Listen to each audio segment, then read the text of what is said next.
बिस्मिल्लाहिर्रहमानिर्रहीम एंड अस्सलाम वालेकुम टू एवरीवन। आज की इस वीडियो में मैं आपको सिंगल फेस कंपोजिट कोकरन बॉयलर के बारे में बताऊंगा। इस बॉयलर की वर्किंग और इसकी कंस्ट्रक्शन इट्स वेरी सिंपल। इसके मुतालिक मैं आपको बताता चलूँ कि ये बॉयलर जो है इसको वेस्ट हीट बॉयलर भी कहते हैं, क्योंकि वेस्ट हीट बॉयलर एक ऐसा बॉयलर होता है।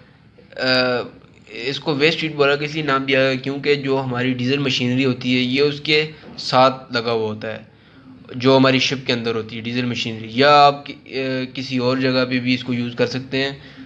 इसका मेजर जो इसका फंक्शन ये है कि इसके अंदर जो हमारी डीजल मशीनरी होती है उसके अंदर अगर 20 to 25% जो हमारी हीट जो होती है वो लॉस हो रही होती है। तो इस बॉयलर की मदद से हम 30 to 50% जो वो हीट लॉस हो रही है उसको हम रिकवर कर सकते हैं।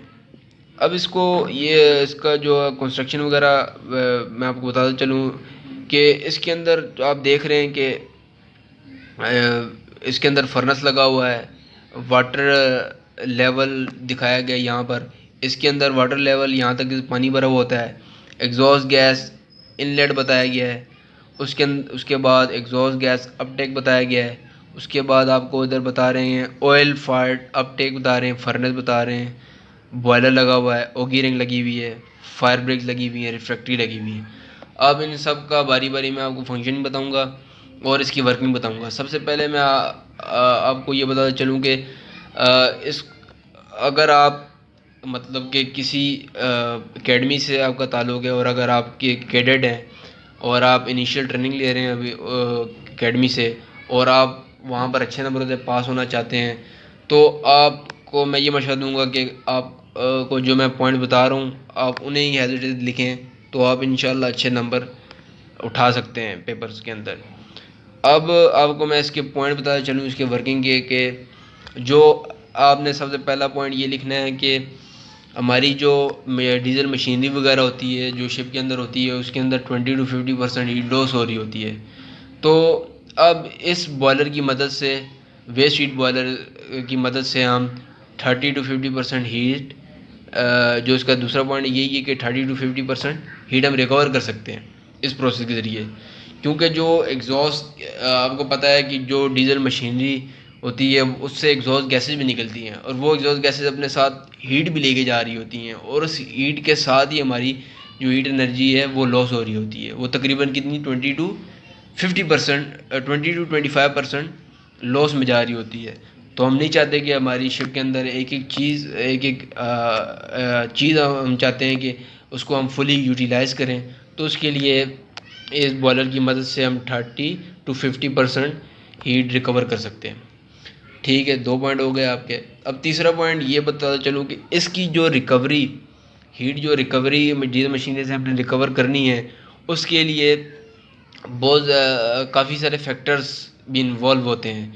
उसके जो फैक्टर्स हैं वो मैं आपको बताता चलूँ कि आप जो होता है स्टीम प्रेशर आपको पता होगा। स्टीम प्रेशर, अगर स्टीम प्रेशर जो डीजल मशीनरी से एग्जॉस्ट आ रही है उसका प्रेशर अगर कम होगा तो रिकवरी के अंदर हमें जो उसका कम हीट रिकवर हो पाएगी।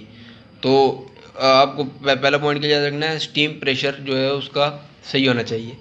अब दूसरा पॉइंट ये है कि टेम्परेचर, अगर उसका टेम्परेचर लो होगा तो भी हमें जो हमारी डिमांड है उस हिसाब से हीट नहीं मिल पाएगी। उसके बाद जो आपके पास तीसरा फैक्टर जो है इसका एवोपरेटिव रेट। ठीक है, ऑपरेटिव रेट।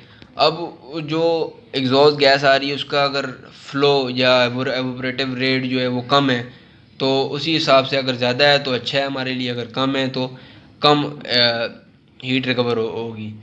अब उसके बाद आपको मैं चौथा बताऊं कि एग्जॉस्ट गैस इनलेट टेम्परेचर। यहाँ पर ये बताते चलूँ एग्जॉस्ट गैस इनलेट यहाँ पर है। अगर एग्जॉस्ट गैस इनलेट का टेम्परेचर अगर कम होगा तो जो एग्जॉस्ट गैस हमारे पास एग्जॉस्ट गैसें डीजल मशीनरी से आ रही हैं तो वो ये करेंगी कि एग्जॉस्ट गैसेस जो हैं वो यहाँ पर अपनी हीट लॉस। यहाँ पर मैं आपको बता रहा था कि यहाँ पर अगर एग्जॉस्ट गैस इनलेट का जो टेम्परेचर है वो अगर हमारे पास जो कम है, तो जो एग्जॉस्ट गैस यहाँ से आ रही है जो डीजल मशीनरी से, तो वो यहाँ पर हीट जो है इसको यहाँ पर वो आपको पता है कि heat difference change in heat होगा, तो यहाँ पर हीट जो है हमारी लॉस होगी, जिसकी वजह से जो हीट रिकवर है वो कम होगी। इसीलिए जो एग्जॉस्ट एक ये फैक्टर भी है कि एग्जॉस्ट गैस इनलेट टेम्परेचर के ऊपर भी डिपेंड करती है। उसके बाद एक और फैक्टर जो है वो बता चलूँ कि वो मास फ्लो एग्जॉस्ट गैस, जो एग्जॉस्ट गैस वहाँ से आ रही है वो उसका कितना मास है और वो कितनी ज़्यादा तादाद में वो आ रही है। जितनी ज़्यादा तादाद में वो वहाँ से मास फ्लो होगा, जितना रेट होगा मास फ्लो, उस हिसाब से ही हमारे पास हीट रिकवर होगी ज़्यादा। और उसके अलावा आपको मैं बता दूँ आखिरी कंडीशन जो है heat exchange surface. Heat exchange surface ये है कि ये जो ट्यूब्स हैं, जो साइन ऑफ फ्लो ट्यूब्स हैं, इनके अंदर से हीट जो पास होगी वो कितनी देर यहाँ से पास होगी और कितना टाइम मिलेगा पानी और इस ट्यूब के दरमियान हीट ट्रांसफ़र में। क्योंकि हम चाहते हैं कि मैक्सिमम हीट ट्रांसफ़र हो, तो उसके लिए हमें जो साइन ऑफ फ्लो ट्यूब्स हैं उसके अंदर प्रॉपर बैफलिंग होनी चाहिए। बैफलिंग मतलब रुकावट पैदा होनी चाहिए। ये साइन ऑफ फ्लो ट्यूब लिखा हुआ है, इसका मतलब ये है कि इसके अंदर जो है ना वेव्स की फॉर्म में ट्यूब्स होती है अंदर से, ताकि जो हमारी हीट जो स्टीम आ रही, जो हीट एग्जॉस्ट गैस आ रही है, वो मैक्सिमम अपनी हीट ट्रांसफ़र कर सके। इस तरीके से आपको बताता चलूँगा। आप अगर अपना चौथा पॉइंट अगर आप लिखना चाहें, ये है कि ये किसी भी डीजल मशीनरी के कंजक्शन में होती है। कंजक्शन मतलब कि ये उनके साथ जुड़ी हुई होती है, उनके साथ होती है आगे, क्योंकि हम चाहते हैं कि मैक्सिमम हीट रिकवर हो, तो इसीलिए उसके साथ जुड़ी हुई होती है, क्योंकि जो भी एग्जॉस्ट गैस निकले डीजल मशीनरी से वो डायरेक्ट हम रिकवर कर लें इस वेस्ट हीट बॉयलर के अंदर, इसीलिए उसके कंजक्शन में जुड़ी हुई होती है। उसके बाद आप पाँचवा पॉइंट ये लिख सकते हैं कि अगर जो हमारे पास एग्जॉस्ट गैसेस जो आ रही हैं डीजल मशीनरी से, अगर उनका टेम्परेचर कम होगा या उनकी जो गैसेस का प्रेशर कम होगा, तो हमारे पास यहाँ पर आपको दिखाया हुआ है फर्नेस है। ये फर्नेस जो है, ये फर्नेस ऑयल फायर फर्नेस है। मतलब कि इसके अंदर हम ऑयल यूज़ कर रहे हैं बर्नर के अंदर, ताकि अगर उसका प्रेशर या टेम्परेचर कम है डीजल मशीनरी का जो एग्जॉस्ट गैसेस आ रही है, तो यहाँ से हम उसको मेंटेन कर सकते हैं इस फर्नेस को जला के। ये उस वक्त भी यूज़ हो सकता है कि अगर हमारी डीजल मशीनरी यूज़ में ना हो, तो हम जब शिप हमारा स्टॉप होगा तो हम इस फर्नेस के ज़रिए से स्टीम प्रोड्यूस कर सकते हैं। उसके अलावा आप इसके अंदर छठा पॉइंट ये लिख सकते हैं कि इसका जो प्रेशर होता है इस बॉयलर का, वो मैक्सिमम होता है 7 बार, जो कि बनता है 0.7 मेगा न्यूटन पर मीटर स्क्वायर। ठीक है, ये भी आप पॉइंट ऐड कर सकते हैं। उसके अलावा जो इसकी कंस्ट्रक्शन के अंदर मैं आपको बताता चलूँ कि ये जो बॉयलर है आपका, ये लो कार्बन मटेरियल होना चाहिए, लो कार्बन स्टील का बना हुआ होना चाहिए, क्योंकि कैजुअलिटीज़ कुछ भी हो सकती हैं शिप के अंदर। तो इसके लिए आपको चाहिए कि आपका जो बॉयलर का मटेरियल हो वो अच्छा हो।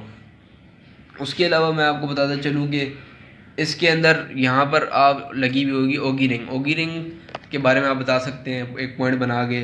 ठीक है, ओगी रिंग के बारे में आप ये बताएंगे कि ओगी रिंग क्या होती है। ओगी रिंग ये होती है कि ये एक होती है फर्नेस के नीचे लगी हुई होती है, जिसका मकसद ये है कि अगर फर्नेस आपको पता है जब हीट प्रोड्यूस होती है तो फर्नेस के अंदर, तो वहाँ पर कॉन्ट्रैक्शन और कंप्रेशन और एक्सपेंशन होगी। तो एक्सपेंशन को हम क्योंकि एक्सपेंशन अगर ये मटेरियल ऐसा सख्त हो, तो अगर इसके अंदर एक्सपेंशन होगी तो ये कोलैप्स हो जाएगा, ये मतलब कि फट जाएगा।